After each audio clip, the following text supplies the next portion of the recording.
Very good evening to my dear students, welcome to Performer coaching classes. आज के इस session में हम पढ़ने वाले हैं प्रॉफिट एंड लॉस, जो कि हमारे मैथ्स का एक और इम्पोर्टेंट टॉपिक है। प्रॉफिट एंड लॉस को अगर हम हिंदी में टर्मिनोलॉजीज करें तो प्रॉफिट का हिंदी होता है मुनाफा यानी फायदा, और लॉस का होता है नुकसान यानी घाटा। ठीक है, तो अब अगर मैं बात करूं कि प्रॉफिट और लॉस यूज कहाँ होता है, तो जनरली आप देखते हो कोई भी दुकानदार, कोई भी शॉपकीपर अगर कोई भी सामान को बेचता है, सेल करता है, तो उसको या तो प्रॉफिट होता है या तो मुनाफा होता है, या उसको नुकसान लगता है यानी या उसको लॉस होता है। ठीक है, तो हम ये बताते हैं कि अब अगर हम देखें इस जनरल बेसिक टर्मिनोलॉजीज को, तो हम इनमें बहुत सारे टर्म्स आते हैं। तो पहले हम समझते हैं कि कैसे हम डिसाइड करते हैं कि उसको प्रॉफिट हुआ कि लॉस हुआ, क्या हुआ। ठीक है, तो अब हम समझते हैं। देखिए, आपके सामने एक पिक्चर है, आप उस पिक्चर को देख के ये बात समझ सकते हैं कि ये जो एक लड़की है, शी इज अ कस्टमर, ये कस्टमर है। ठीक है, ये सामान खरीदने आई है, ये सामान खरीदने आई है।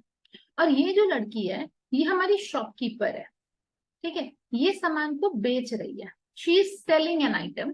ये हमारे ये सामान को सेल कर रही है। ठीक है, और ये परचेज कर रही है। ठीक है, अब देखिए, अगर वो सामान को सेल कर रही है तो उसने कहीं से परचेज किया हुआ, तभी तो वो सेल कर रही है। तो अब यहाँ पे क्या होता है, शॉपकीपर ने सामान को खरीदा होगा कहीं से, जहां से खरीदा होगा उसको जो उसने प्राइस पे किया होगा वो उसका कॉस्ट प्राइस कहलाएगा। ठीक है, फॉर एग्जाम्पल ये जो लड़की है, इसका नाम मैं दे देती हूँ रीना। ठीक है, रीना ने एक शर्ट खरीदी, शर्ट परचेज करी, और वो प्राइस था उसका 350 रुपीज। ठीक है, रीना ने एक शर्ट परचेज करी जिसका प्राइस था 350 रुपीज, और फिर रीना ने वो शर्ट प्रिया को बेच दी। इसको मैंने प्रिया बना दिया। तो रीना ने वो शर्ट प्रिया को बेची फॉर ₹500। ठीक है, ध्यान देना बच्चों, रीना ने प्रिया को सेल किया है, ठीक है, एट ₹500। तो अब अगर मैं बात करूं कि रीना ने जितने में शर्ट खरीदी, वो रीना के लिए क्या होगा, कॉस्ट प्राइस होगा। यानी इस शर्ट का cost price, this is cost price. ठीक है, शर्ट का कॉस्ट प्राइस 350 है, जो कि रीना को पड़ा, रीना ने 350 में खरीदा। अब रीना ने बेचा कितने में, सेल कितने में किया, 500 में। तो ये जो आप 500 देख रहे हो यहाँ पे, ये क्या है, सेलिंग प्राइस है। ठीक है, ये क्या है, सेलिंग प्राइस है। तो रीना ने जितने में खरीदा वो उसकी कॉस्ट प्राइस है, और जितने में बेचा वो उसकी सेलिंग प्राइस है। तो ये कॉस्ट प्राइस और सेलिंग प्राइस अब आपको समझ में आ गया होगा। ठीक है, मतलब एक दुकानदार एक सामान को खरीद के लाने में जो पैसा दे रहा है वो उसका कॉस्ट प्राइस हो गया, और उसको जितने में बेच रहा है वो उसका सेलिंग प्राइस हो गया। ठीक है, अब बात आती है कि प्रॉफिट और लॉस क्या है। तो अगर अगर उसने 350 में खरीदा और 500 में बेचा, तो उसको क्या हो रहा है, फायदा हो रहा है ना। उसने वो एक शर्ट खरीदी, 350 रुपीज उसने पे किया, बट जब उसने शर्ट को बेचा तो उसको 500 मिला, तो इसका मतलब पैसा उसके पास बढ़ा ना, ज्यादा आया, तो उसको हम बोलेंगे प्रॉफिट। तो प्रॉफिट होता है बच्चा selling price minus cost price. मतलब कि रीना को 500 रुपीज माइनस 350 रुपीज का प्रॉफिट हुआ। ठीक है, 500 उसका सेलिंग प्राइस था, 350 उसका कॉस्ट प्राइस था, तो उन दोनों को जब हम माइनस करेंगे तो उतना एक्स्ट्रा पैसा रीना के पास आया, तो वो रीना का प्रॉफिट हुआ। ठीक है, अच्छा अगर मैं इसी वैल्यूज को स्विच कर दूं, मान लो रीना ने खरीदा होता 500 में, मान लो रीना का कॉस्ट प्राइस ₹500 होता। ठीक है, और वो बेचती ₹350 में, यानी उसका सेलिंग प्राइस ₹350 होता। अब क्या हुआ देखो, उसने इनिशियली जब सामान खरीदा, शर्ट उसने खरीदी तो उसने 500 पे किया, और जब उसने सामान को बेचा तब उसने 350 पे किया। ठीक है, तो अब यहाँ पे क्या हो रहा है, उसका कॉस्ट प्राइस ज्यादा है, इसका मतलब उसको क्या लग रहा है, नुकसान लग रहा है। तो यहाँ पे क्या हो रहा है, लॉस हो रहा है। प्रॉफिट हो रहा है या लॉस हो रहा है बच्चा, ये आपको देखने के लिए सिंपल सी चीज को कंपेयर करनी है। अगर आपका कॉस्ट प्राइस ज्यादा है सेलिंग प्राइस से, तो लॉस हो रहा है, और अगर सेलिंग प्राइस ज्यादा है कॉस्ट प्राइस से तो प्रॉफिट हो रहा है। ठीक है, इसको ध्यान रखिएगा। तो अब यहाँ पे रीना को लॉस कितने का हुआ, 500 माइनस 350 का, यानी ₹150 का लॉस हुआ। ठीक है, तो ये बेसिक टर्मिनोलॉजीज होती है, cost price, selling price, profit और लॉस। ये हमारा समझ में आ गया। अब बात करेंगे प्रॉफिट परसेंट और लॉस परसेंट क्या होता है। प्रॉफिट परसेंट और लॉस परसेंट क्या होता है, आइए समझते हैं।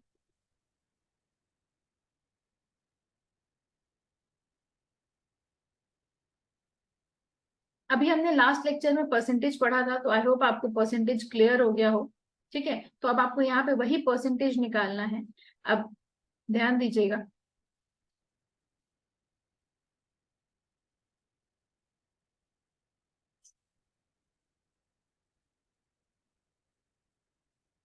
रीना और प्रिया।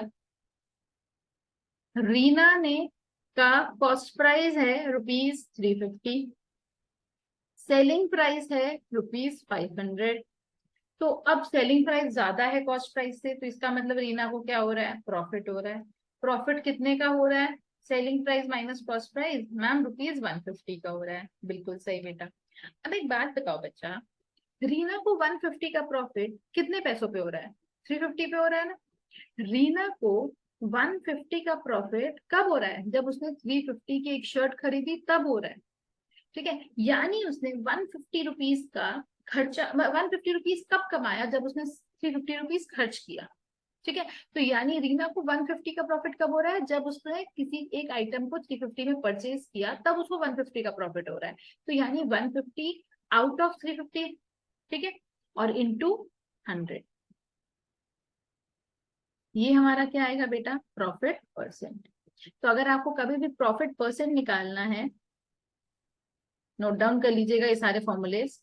तो profit upon cost price into 100, ठीक है। और अगर आपको लॉस परसेंट निकालना है, तो same formula, loss upon cost price into 100, ठीक है। तो इस तरीके से आप प्रॉफिट परसेंट निकाल सकते हैं, लॉस परसेंट निकाल सकते हैं। और मैंने अभी आपको बताया था, प्रॉफिट अगर निकालना है तो selling price minus cost price, और अगर लॉस निकालना है तो cost price minus selling price. ये सारे फॉर्मूले आप नोट डाउन कर लीजिए। हालांकि अगर आपको कॉन्सेप्ट क्लियर है तो फॉर्मूला आपको याद करने की जरूरत नहीं है, आप ऑटोमेटिकली अप्लाई कर सकते हो। ठीक है, तो इस तरीके से कुछ बेसिक टर्म्स होते हैं प्रॉफिट एंड लॉस के। अब चलते हैं हम आगे। एक टर्म आता है ओवरहेड एक्सपेंसेस। फॉर एग्जाम्पल, अगर मान लो मैंने कोई गाड़ी परचेज करी, मान लो मैंने एक कार परचेज करी, ठीक है। मैंने जब परचेज किया तो मुझे वो 8 लाख की मिली, ठीक है। जब मैंने परचेज किया तो मुझे 8 लाख की मिली। बट परचेज करने के बाद मुझे उसमें मैंने देखा कि उसमें कुछ कुछ डिफेक्ट्स थे, तो मुझे उस पर खर्चा करना पड़ा, ठीक है। फॉर एग्जाम्पल, मुझे उसमें सीट कवर्स लगवाने पड़े, अंदर मैट्स बिछवाना पड़ा, मुझे उसकी ग्रीसिंग करवानी पड़ी। तो ये सारे खर्चे क्या होते हैं, ओवरहेड एक्सपेंसेस होते हैं। ये सारे खर्चे क्या कहलाते हैं, ओवरहेड एक्सपेंसेस कहलाते हैं। तो जो भी हम एडिशनल एक्सपेंस करते हैं, एडिशनल एक्सपेंस हम जो भी करते हैं, वो सब हमारा किस में आ जाता है, ओवरहेड एक्सपेंस में आ जाता है, ठीक है। फॉर एग्जाम्पल, हमने यहाँ पे ओवरहेड एक्सपेंस में 20,000 रुपीज खर्च किया। अब मान लो ये कार राम ने खरीदी थी, तो राम ने 8 लाख की गाड़ी खरीदी, 8 लाख की गाड़ी उसने खरीदी, और उस 8 लाख की गाड़ी पे उसने 20,000 रुपीज ओवरहेड एक्सपेंसेस किया। तो अब एक बात बताओ बच्चा, अगर मैं उसकी टोटल कॉस्ट प्राइस पूछूं, राम का टोटल एक्सपेंडिचर कितना होगा, तो उसका टोटल एक्सपेंडिचर ये 8 लाख प्लस ये 20,000 होगा, यानी उसका टोटल एक्सपेंडिचर 8,20,000 होगा। तो अगर अब राम को सेल करना है, तो this will be his cost price, ठीक है। तो अब अगर वो अपना प्रॉफिट या लॉस निकालेगा, तो 8,20,000 के हिसाब से निकालेगा, क्योंकि राम ने केवल 8 लाख की गाड़ी नहीं बेची है, उसमें 20,000 रुपए और खर्च करके तब उसको बेचा है, ठीक है। तो 8 लाख रुपीज उसके कॉस्ट प्राइस में 20,000 ऐड होके तब उसका नया कॉस्ट प्राइस बनेगा। और अब वो अपना कोई भी कैलकुलेशन करने के लिए कॉस्ट प्राइस अपनी कैलकुलेट करेगा 8,20,000, ठीक है। अब मान लीजिए राम ने उस कार को सेल किया, और उसने सेल किया 10 लाख में, ठीक है। राम ने उस कार को सेल किया 10 लाख में। तो अब अगर हमको प्रॉफिट निकालना होगा, तो हम क्या करेंगे, selling price minus cost price, यानी 10 लाख में से हम 8,20,000 माइनस करेंगे, केवल 8 लाख मत करिएगा बच्चा, ये गलत होता है। जो भी आप एडिशनल एक्सपेंस करते हो अपने सामान पे उसको बेचने से पहले, वो सारे आपके ओवरहेड एक्सपेंसेस कॉस्ट प्राइस में इंक्लूड होते हैं। ठीक है, तो इस चीज को आप ध्यान रखिएगा। चलिए आगे चलते हैं, अब हम एग्जाम्पल्स के थ्रू प्रॉफिट एंड लॉस को समझेंगे। John bought a watch for ₹540। तो जॉन ने घड़ी को खरीदी कितने में? 540 में। तो जॉन की कॉस्ट प्राइस क्या होगी बच्चा? ₹540 एंड सोल्ड इट फॉर। तो जॉन ने अब उसको बेच भी दी। ठीक है, पहले जॉन ने उसको खरीदी 540 में और जॉन ने उसको बेची 585 में। तो जो सेलिंग है, बेच रहा है ना, तो उसको सेलिंग बोलते हैं। तो सेलिंग प्राइस क्या हो जाएगा? ₹585। आप कंपेयर करके बता ही सकते हैं कि 540 और 585 में कौन बड़ा है? 585 बड़ा है। इसका मतलब आपका सेलिंग प्राइस कॉस्ट प्राइस से बड़ा है। तो अगर सेलिंग प्राइस कॉस्ट प्राइस से बड़ा है तो क्या हो रहा है आपको बच्चा? प्रॉफिट हो रहा है। अब मैम कितने का प्रॉफिट हो रहा है? चलो निकाल लेते हैं। प्रॉफिट इज इक्वल टू होता है selling price minus cost price, यानी ₹585 माइनस ₹540। तो माइनस करने पे आ गया हमारा ₹45, यानी जॉन को प्रॉफिट हो रहा है ₹45 का। ठीक है, अब आपसे पूछा है बेटा प्रॉफिट परसेंट बताओ, तो प्रॉफिट परसेंट क्या होता है? प्रॉफिट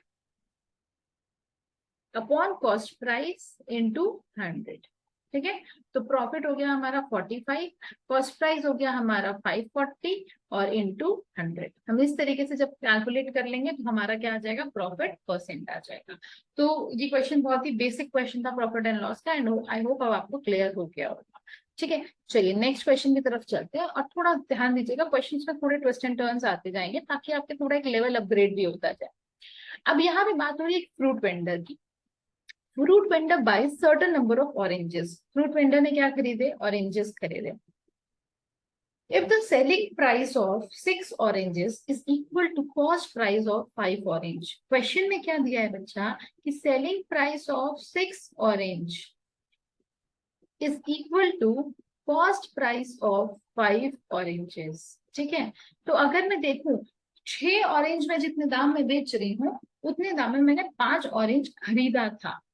ठीक है, तो अगर मैं ये बोलती हूँ let cost price of 1 orange be ₹X। ठीक है, therefore cost price of 5 orange is equal to ₹5x। इतना तो समझ में आ गया आपको। अगर मैंने एक ऑरेंज का कॉस्ट प्राइस x ले लिया, एक ऑरेंज का कॉस्ट प्राइस अगर मैंने x लिया है, तो 5 ऑरेंज का कॉस्ट प्राइस क्या हो जाएगा बच्चों? 5 इंटू x। अब दिया है क्वेश्चन में कि जो 5 ऑरेंज का कॉस्ट प्राइस है वो मेरे 6 ऑरेंज का सेलिंग प्राइस है।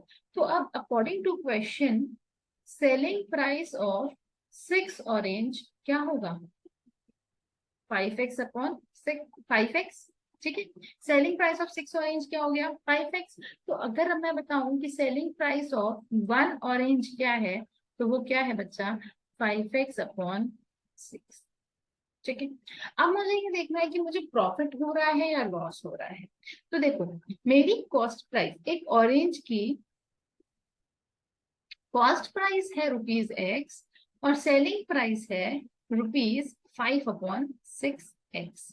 तो अब एक बात बताओ बच्चा, 5/6 आपने आप में क्या है? प्रॉपर फ्रैक्शन है, तो x से 5x अपॉन 6 छोटा है ना।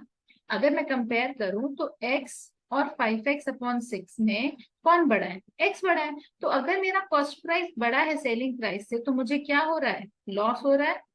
इतना तो क्लियर हो गया।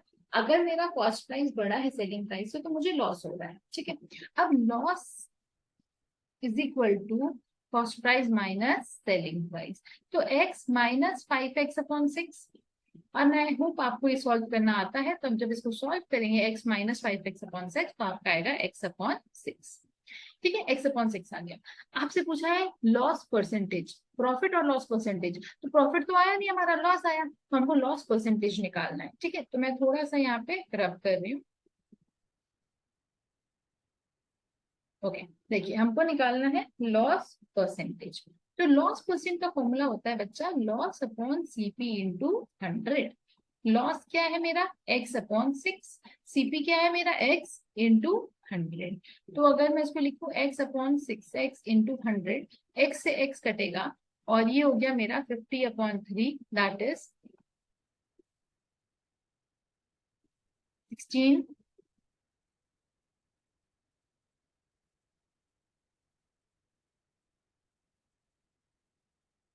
16.67%। ठीक है, तो जब मैं 50/3 को डिवाइड करूंगी तो मेरा 16.67% आ जाएगा और इस तरीके से हम लॉस परसेंटेज निकाल लेंगे।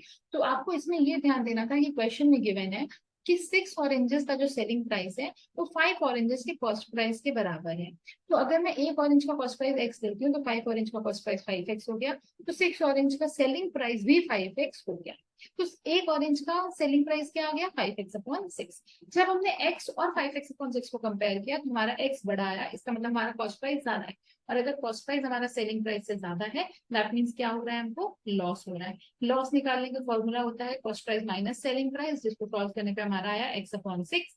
और लॉस परसेंट होता है loss upon cost price into 100, यानी x/6/x इंटू 100, जिसमें x और x कट जाएगा, बचेगा 50/3 दिस इक्वल टू 16.67%। ठीक है, तो इस तरीके से हम लॉस परसेंटेज को कैलकुलेट करेंगे। चलिए नेक्स्ट क्वेश्चन की तरफ चलते हैं।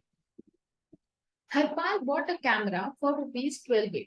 हरपाल ने कैमरा कितने में खरीदा, 1280 में। तो हरपाल के लिए कॉस्ट प्राइस क्या हो गया बेटा, 1280। Find his selling price. अब आप मुझसे सेलिंग प्राइस पूछ रहा है, ठीक है। If it is sold at 10% loss और गिवन है लॉस परसेंट जो कि क्या है 10%। ठीक है, सबसे पहले बच्चा अगर मैं अपनी सेलिंग प्राइस, क्योंकि मुझे नहीं दे रखा है, मैंने उसको एक्स लेट कर लिया। ठीक है, तो हम यहाँ पे स्टेटमेंट लिखेंगे let the selling price be ₹x।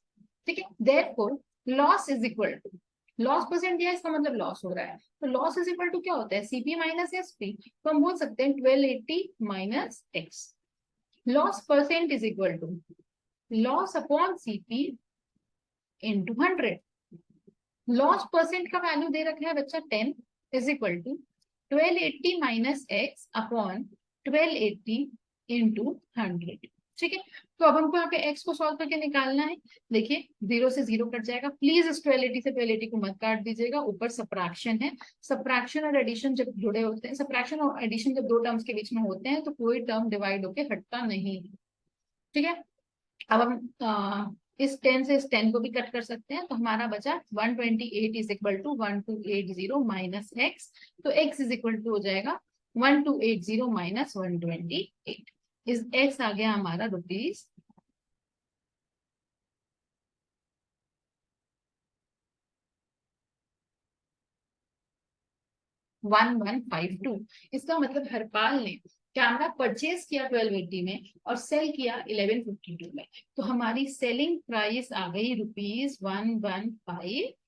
इस तरीके से हम इस क्वेश्चन को सॉल्व करेंगे। आपको यहाँ पे कॉस्ट प्राइस दे रखा था 1280, सेलिंग प्राइस नहीं दे रखा था और लॉस परसेंट दे रखा था 10%। और लॉस परसेंट का फॉर्मूला सबको पता है, loss upon CP into 100। Loss का फॉर्मूला होता है cost price minus selling price. तो मैंने सेलिंग प्राइस को एक्स लिख किया, कॉस्ट प्राइस हो गया 1280 माइनस एक्स, हमारा लॉस हो गया अपॉन 1280 इंटू 100। 0 से 0 कटा, अब यहाँ पे 10 बचा, उधर भी 10 बचा, दोनों साइड 10 था तो एक दूसरे को कैंसिल आउट कर दिया। अब हम 128 को दूसरे साइड ले जाकर मल्टीप्लाई कर रहे हैं, यानी 128 is equal to 1280 minus x, जिसको एक्स सॉल्व करने पे हमारा आंसर आ रहा है 1152। ठीक है, तो आई होप आपको ये क्वेश्चन समझ में आ गया होगा। चलिए एक नेक्स्ट क्वेश्चन की तरफ बढ़ते हैं। A shopkeeper purchased 60 articles at ₹150 each। ठीक है, ध्यान दीजिएगा। A shopkeeper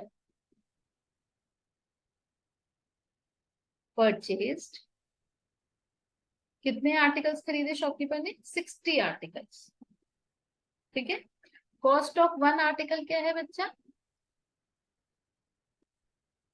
₹150। ठीक है, लिखा है ना, 60 आर्टिकल्स एट ₹150 ईच। तो एक बात बताओ, टोटल कॉस्ट कितना हो गया, 60 इंटू 150। ठीक है, 9000 रुपीज। ठीक, अब आगे है, ही सोल्ड 1/3 ऑफ देम। कितने आर्टिकल्स उसने सेल किए, 1/3 ऑफ देम। तो number of articles sold is equal to 1/3 of 60 यानी 1/3 इंटू 60, हम जब सॉल्व करेंगे तो 20 आर्टिकल्स आ जाएगा। He sold 1/3 of them at a loss of 6%. इस 20 आर्टिकल्स को दे रखा है कि इस 20 आर्टिकल्स को उसने 6% लॉस पे बेचा। ठीक है, तो अब पहले हम निकालते हैं कि 6% लॉस का मतलब कितना अमाउंट होता है। 150 रुपीज का एक आर्टिकल था। ठीक है, वन आर्टिकल का कॉस्ट था 150। अब इसका 6% माइनस करना पड़ेगा, तभी तो आएगा ना हमारा। एंड लॉस परसेंट दे रखा है आपको 6%। ठीक है, तो लॉस क्या हुआ हमारा? लॉस हो गया हमारा 6% ऑफ ₹150। 6% ऑफ ₹150 हमारा लॉस हुआ, यानी 6/100 इंटू 150। जब सॉल्व करेंगे बेटा तो 9 रुपीज का लॉस आएगा। तो उसने वन आर्टिकल 150 में परचेज किया था, बट उसने जब सेल किया तो उसने 9 रुपए का घाटा में बेचा, यानी selling price of one article क्या आ गया हमारा? 150 माइनस 9, दैट इज 141। ठीक है, यहाँ तक क्लियर है? मैं ऊपर का थोड़ा सा रब कर लेती हूँ। ठीक, अब देखिए, उसने टोटल 60 आर्टिकल्स खरीदे थे 150 रुपीज ईच आर्टिकल पे, यानी उसने टोटल अमाउंट जो स्पेंड किया था कॉस्ट प्राइस के रूप में वो था ₹9,000। अब कह रहा है कि उसने 1/3 ऑफ द आर्टिकल, यानी 1/3 ऑफ 60, यानी 20 आर्टिकल्स को उसने सेल किया 6% लॉस पे। 6% लॉस कितना होता है? 6% ऑफ 150 यानी ₹9। तो उसने सेल कर दिया 141 रुपीज में। ठीक है, अब ये बोल रहा है कि वो बाकी articles at what price each must he sell the remaining articles so as to gain 10% on the whole deal पे उसको 10% का प्रॉफिट चाहिए, यानी उसको ओवरऑल जो सेलिंग प्राइस चाहिए वो चाहिए उसको 9,000 प्लस 9,000 का 10%। ठीक है, समझ में आया? 9,000 रुपीज तो जो उसने दिया कॉस्ट प्राइस वो तो चाहिए ही चाहिए, उसके अलावा 10% उसको प्रॉफिट चाहिए, यानी 9,000 का 9,000 का 10% को हम ऐड करेंगे इन 9,000, तो हमारा आएगा बच्चा overall selling price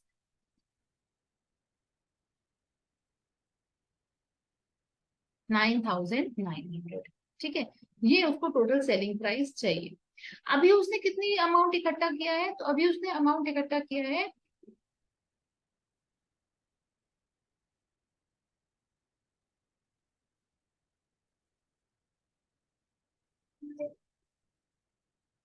is 20 into 141। 20 into 141, क्योंकि उसने 20 आर्टिकल्स बेचा है कितने में? 141 में। तो उसने 20 इंटू 141 अमाउंट अभी तक कलेक्ट किया है, दैट इज 2820। अब उसको चाहिए 9,900, जिसमें से उसने 2820 अमाउंट अभी तक कलेक्ट किया है। ठीक है, चलिए मैं थोड़ा सा और रब करती हूँ। आपको लिखना होगा, वीडियो को पॉज करके नोट डाउन जरूर कर लीजिएगा। ठीक है, अब देखिए हमने ऑलरेडी 20 आर्टिकल्स सेल कर लिए थे और उसके पास टोटल 60 आर्टिकल्स थे, तो आर्टिकल्स लेफ्ट कितने हैं? 60 माइनस 20, 40 आर्टिकल्स लेफ्ट हैं। ठीक है, और amount to be collected, amount कितना बचा है जो उसको कलेक्ट करना है? 9,900 माइनस ₹2820। ठीक है, इतना उसको अभी कलेक्ट करना है। तो अगर मैं इसको सॉल्व करूं तो 7,080 रुपीज उसको अभी भी कलेक्ट करना है, तब जाके कहीं उसको पूरे पे 10% का प्रॉफिट होगा। अब एक बात बताओ बच्चा, सॉरी,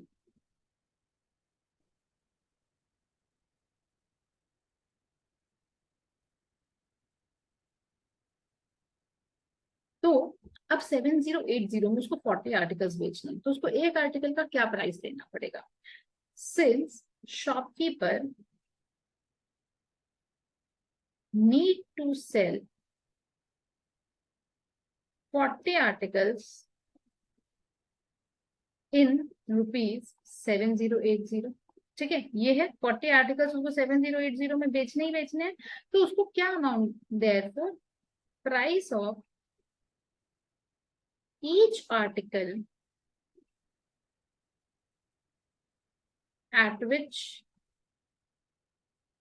he must sell, क्या होगा बेटा 7080 डिवाइड बाई 40। ठीक है, तो जब हम सॉल्व करेंगे तो हमारा आ जाएगा रुपीज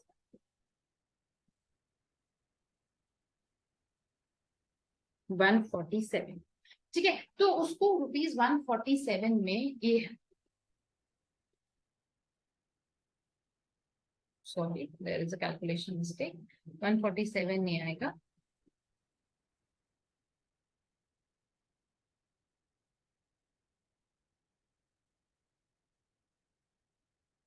177 आएगा। ठीक है, तो उसको 150 वाला जो आर्टिकल है वो उसने खरीदा था, मतलब उसने खरीदा 150 में, तो उसको उसने 20 आर्टिकल्स को बेच दिया 141 रुपीज में। तो इस वजह से अब उसको बाकी रिमेनिंग 40 आर्टिकल्स को 177 में सेल करना पड़ेगा, तब जाके उसको ओवरऑल 9900 रुपीज कलेक्ट होगा। That is 10% on the overall product. ठीक है, तो इस तरीके से हम प्रॉफिट एंड लॉस के क्वेश्चन सॉल्व करते हैं। आई होप आपको क्वेश्चन समझ में आ गया होगा। एक बार क्वेश्चंस प्रॉफिट एंड लॉस में क्या होता है, आपको कॉन्सेप्ट समझना होता है। अगर आपको समझ में आ गया कि क्वेश्चन क्या बोल रहा है, तो आप धीरे धीरे कॉन्सेप्ट अप्लाई करके क्वेश्चन को एंड तक ले ही जाओगे। ठीक है, तो काफी आसान टॉपिक है, थोड़ा ध्यान से समझिएगा, आपको समझ में आ जाएगा। तो एंड आई होप आपको वीडियो अच्छे से समझ में आई हो। तो अगर आपको वीडियो समझ में आई हो तो प्लीज वीडियो को लाइक करिए, चैनल को सब्सक्राइब करिए और ज्यादा से ज्यादा शेयर करिए, ताकि आपके साथ साथ मेरी भी ग्रोथ हो सके। चलिए मिलते हैं नेक्स्ट लेक्चर में। Okay bye.